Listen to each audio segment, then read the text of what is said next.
جو مال و متا تم کو دیا گیا ہے وہ دنیا کی زندگی کا ناپائیدار فائدہ ہے، اور جو کچھ اللہ کے ہاں ہے وہ بہتر اور باقی رہنے والا ہے،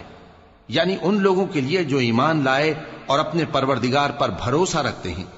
اور جو بڑے بڑے گناہوں اور بے حیائی کے کاموں سے پرہیز کرتے ہیں، اور جب غصہ آتا ہے تو معاف کر دیتے ہیں، اور جو اپنے پروردگار کا فرمان قبول کرتے ہیں اور نماز پڑھتے ہیں اور اپنے کام آپس کے مشورے سے کرتے ہیں، اور جو مال ہم نے ان کو عطا فرمایا ہے اس میں سے خرچ کرتی ہیں،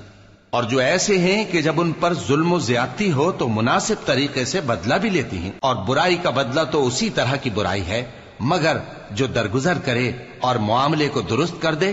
تو اس کا بدلہ اللہ کے ذمے ہے۔ اس میں شک نہیں کہ وہ ظلم کرنے والوں کو پسند نہیں فرماتا، اور جس پر ظلم ہوا ہو اگر وہ اس کے بعد انتقام لے لے تو ایسے لوگوں پر کچھ الزام نہیں۔ الزام تو ان لوگوں پر ہے جو لوگوں پر ظلم کرتے ہیں اور ملک میں ناحق فساد پھیلاتے ہیں، یہی لوگ ہیں جن کو تکلیف دینے والا عذاب ہوگا، اور جو صبر کرے اور قصور معاف کر دے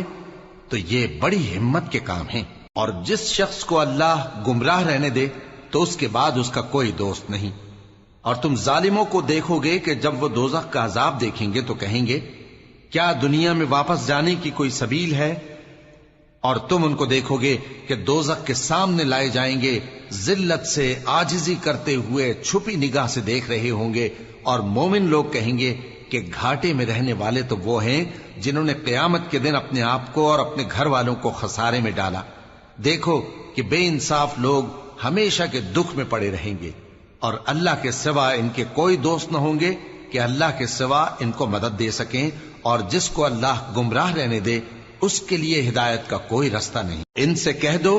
کہ قبل اس کے کہ وہ دن جو ٹلے گا نہیں اللہ کی طرف سے آ موجود ہو، اپنے پروردگار کا حکم قبول کر لو۔ اس دن تمہارے لیے نہ کوئی جائے پناہ ہوگی اور نہ تم سے گناہوں کا انکار ہی بن پڑے گا۔ پھر اگر یہ منہ پھیر لیں تو ہم نے تم کو ان پر نگہبان بنا کر نہیں بھیجا، تمہارا کام تو صرف احکام کا پہنچا دینا ہے، اور جب ہم انسان کو اپنی رحمت کا مزہ چکھاتے ہیں تو وہ اس سے خوش ہو جاتا ہے، اور اگر ان کو انہی کے اعمال کے سبب کوئی سختی پہنچتی ہے تو سب احسانوں کو بھول جاتا ہے۔ بے شک انسان بڑا ناشکرا ہے۔ تمام بادشاہت اللہ ہی کی ہے، آسمانوں کی بھی اور زمین کی بھی۔ وہ جو چاہتا ہے پیدا کرتا ہے، جسے چاہتا ہے بیٹیاں عطا کرتا ہے اور جسے چاہتا ہے بیٹے بخشتا ہے، یا ان کو بیٹے اور بیٹیاں دونوں عنایت فرماتا ہے، اور جس کو چاہتا ہے بے اولاد رکھتا ہے۔ وہ تو جاننے والا ہے، قدرت والا ہے، اور کسی آدمی کے لیے ممکن نہیں کہ اللہ اس سے بات کرے